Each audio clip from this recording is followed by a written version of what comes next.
전국 시대에 있던 7개 나라들을 부흥시키겠다고 하는 운동들이 막 벌어지고 있는 가운데 항우와 유방이 사람들을 모아서 봉기를 했단 말이에요.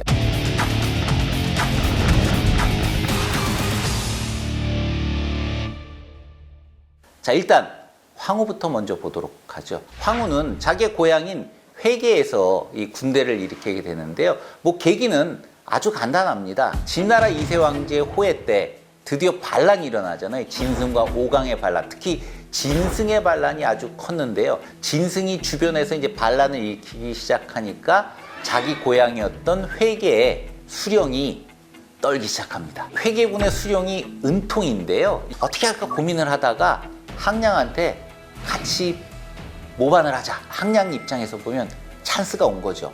야, 이거 어떻게 하지? 선택지를 이제 선택을 해야 되는 거예요. 자, 본인도 반란을 일으킬 건지 아니면 이 반란군에 진압하는 쪽에, 그러니까 즉 진나라 쪽에 서야 되는지 막 고민을 하다가 야, 그럼 나도 이참에 뭘 좀 해야겠지. 항량을 왜 불렀겠냐면 이 지역의 유력자이기도 하고 집안 자체가 무력으로 유명한 집안이잖아요. 초나라 장군 집안이고 하니까 당연히 항량을 불러는 게 맞겠죠. 근데 이 은통이 항량만 부른 게 아니에요. 당신하고 환초라고 하는 사람 불러서 내가 군사를 좀 맡겨보겠다. 항량 이 순간에 머리를 싹 돌리기 시작하죠. 이건 드디어 우리한테 기회야. 이 은통한테 뭐라고 얘기를 하냐면 환초를 좀 불러오려고 했는데 이 환초가 지금 도망가 있는 곳인데요. 그 도망간 곳 아는 사람은 제 조카 항우밖에 몰라요.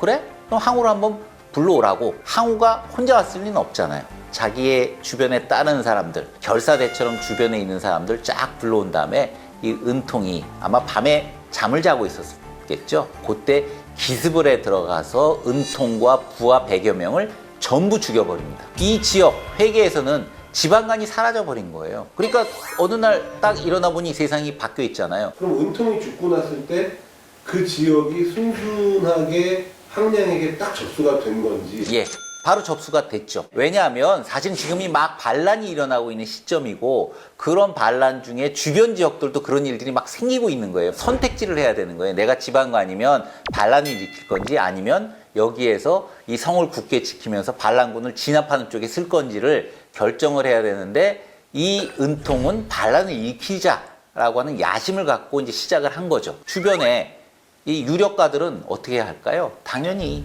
항량이 일을 좀 맡아주세요. 항량은 그래. 그러면 내가 이제 앞으로부터 일을 맡을 테니까 내가 이 지역의 대장이야. 사람들을 갖다 뽑아야 되겠어. 내가 과거에 일을 시켜보니까 이 친구는 이래. 이 친구는 이래. 요 정도의 능력이 있어. 쫙 뽑아다가 자기 밑에 얼른 배치를 해서 행정 조직을 빨리 만든 거잖아요. 그리고 항우보고는 너는 군대를 데려가서 주변들을 전부 공략해라. 자, 주변을 조금씩 공략하기 시작하니까 금방 항우 밑으로 모이는 거예요. 그래서 자그마치 모인 군대가 6만에서 7만 명. 이거는 항우의 세력 자체가 원래 그 지역의 명문가였기 때문에 가능한 숫자였을 거다라고 보시면 됩니다.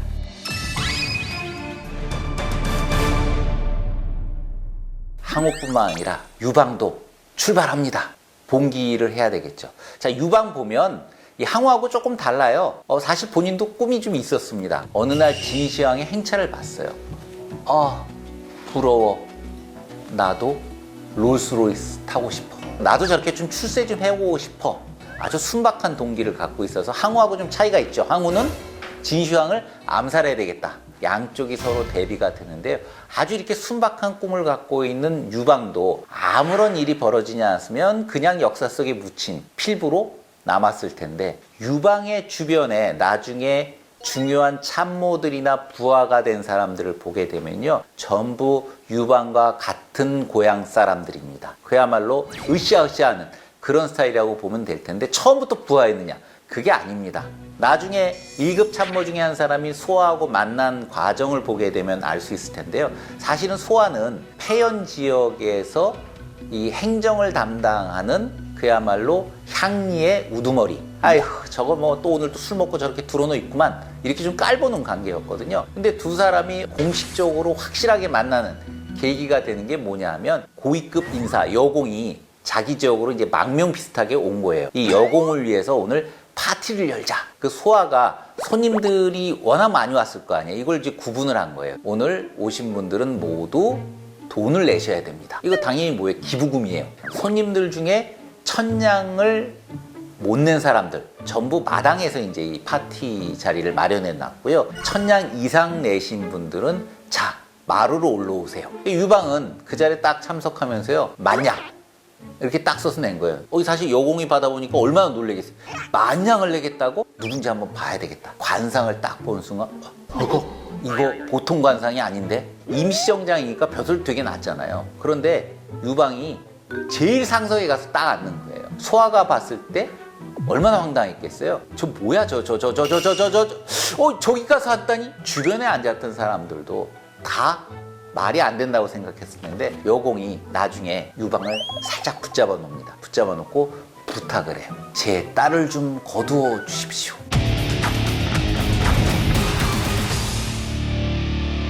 이 날건달이 이때까지 결혼을 안 하고 살았던 게 좀 신기하겠죠. 그런데 집에 돈이 있어요? 뭐가 있어요? 아무것도 없잖아요. 시집간 이게 나중에 이제 여후라고 불리게 되는 유명한 인물이죠. 아이를 이제 낳아서 데리고 밭에서 일을 하고 있는데요.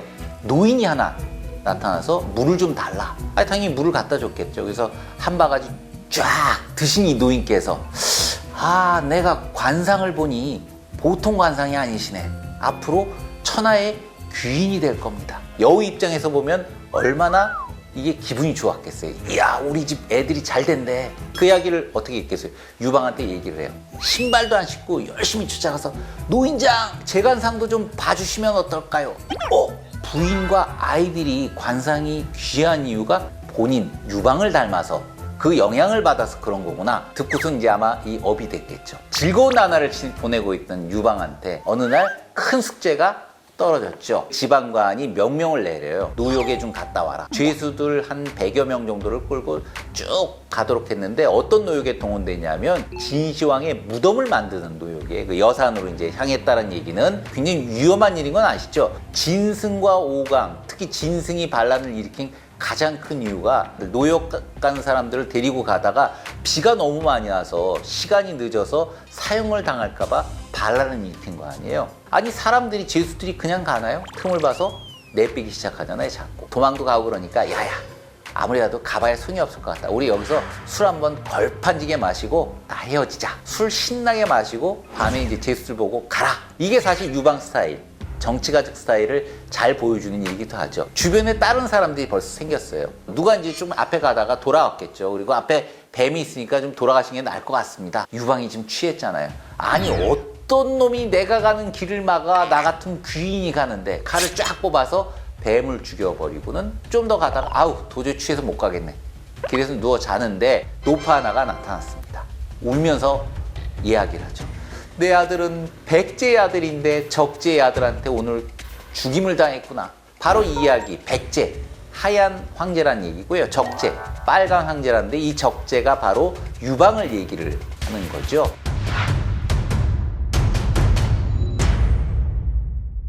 유방도 봉기를 해야 되는데 어떤 일이 벌어지냐면 항우하고 아주 비슷한 경험입니다. 폐연의 지방관이 진승 등이 이제 반란을 일으키니까 본인도 선택을 해야 되잖아요. 죽기가 싫어서 진승한테 붙으려고 문제가 있습니다. 본인이 그 지역에 인기가 없어요. 붙었다가 혹시 자기한테 막 반발을 하고 창을 들이대고 이러면 골치 아플 것 같으니까 그거 어떻게 하면 좋을까? 이 향리였던 소아하고 조참을 부른 거죠. 소아와 조참이 유방을 불러오면 될 것 같다. 아마 이때쯤 되면 소아와 조참이 유방의 가치를 인정을 한 것 같아요. 그런데 유방이 혼자 온 게 아니라 가만히 보니 한 100명 정도의 무리를 데리고 나타난 거예요. 성문을 닫아. 쟤들 들이지 마. 아무래도 내가 보기엔 소아 조참이 짜고 유방과 같이 나를 죽이려고 하는 의심이 가. 소아하고 조참을 죽이려고 시도를 하죠. 그랬더니 소아 조참이 이 성문을 넘어가지고 도망을 갔습니다. 그랬더니 유방이 성 안에다가 비단에다 글을 써서 화살로 날려보내죠. 그런 거 보면 뭐 유방이 나름 공부는 좀 했던 것 같아요. 그 내용이 뭐냐면 이 폐연에 있는 사람들 모두 일어나서 현령을 죽여라. 젊은 사람들 중에 그럴듯한 사람을 우두머리에 내세우자. 밑에서 반란이 일어나서 현령을 죽이고 유방을 맞이했잖아요. 유방 보고 지방간이 좀 대주세요. 유방이 역시 정치가입니다. 저 같으면 네, 제가 하겠습니다. 이렇게 나왔을 텐데 저는 적임이 아니라니까요. 아시잖아요. 관직이라고 하는 거 기껏해야 정장 요 정도밖에 안 했는데 적임자가 아니라고 자꾸 사양을 합니다. 사람들이 그래도 꼭 맡아주셨으면 좋겠습니다. 자꾸 권하니까 그러면 제가 맡겠습니다. 사람들을 모아서 제사도 올리고 그 제사를 올렸다는 건 나한테 정통성이 있다는 얘기고요. 해연에서 2천에서 3천 명의 병사 그리고 평생 동안 같이 할 동지, 소아, 조참, 번캐 등등을 위시한 고향 사람들의 세력을 규합을 했습니다.